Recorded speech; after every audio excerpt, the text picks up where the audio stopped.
इसको देखिएगा guys, problem number 48। क्या कुछ टफ है? बिल्कुल भी नहीं है। हमसे कह रहा what is the angle between A plus B and A cross B. पहले मुझे एक बात बताओ, ए प्लस बी का मतलब क्या है? ए प्लस बी का मतलब ये है कि दो वेक्टर का एडिशन हो रहा है। अब दो वेक्टर को आप जोड़ रहे हो तो आपको पता कोप्लेनर वेक्टर्स को आप ऐड कर सकते हो। तो ये वेक्टर कैसे हो गए? Coplanar vector. इट मीन्स अगर मेरे पास ये ए वेक्टर है और मैं यहाँ पर बना देता हूँ ये बी वेक्टर, तो मेरे पास ये ए प्लस बी होगा। क्या होगा? ये ए प्लस बी हो चुका है। मैं ये जो दिखाऊंगा ना ये, तो ये ए प्लस बी है। तो मैंने दोनों वेक्टर्स को ऐड कर दिया ए प्लस बी, तो ये एक तरह के कोप्लेनर वेक्टर हैं, एक ही प्लेन में लाई कर रहे हैं।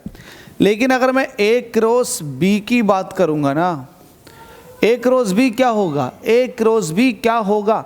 ए क्रॉस बी का मतलब है का ए का बी के साथ क्रॉस, और जो रिजल्ट आया वो, अगर मेरे पास ए वेक्टर ये है और बी वेक्टर ये है, तो ए क्रॉस बी, ए से बी की तरफ को चलो, तो ये जो डायरेक्शन आएगी ये आएगी ए क्रॉस बी की।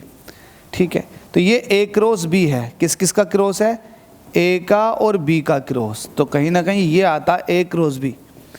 ठीक है, तो ए क्रॉस बी है जिसकी डायरेक्शन ऊपर की तरफ को है।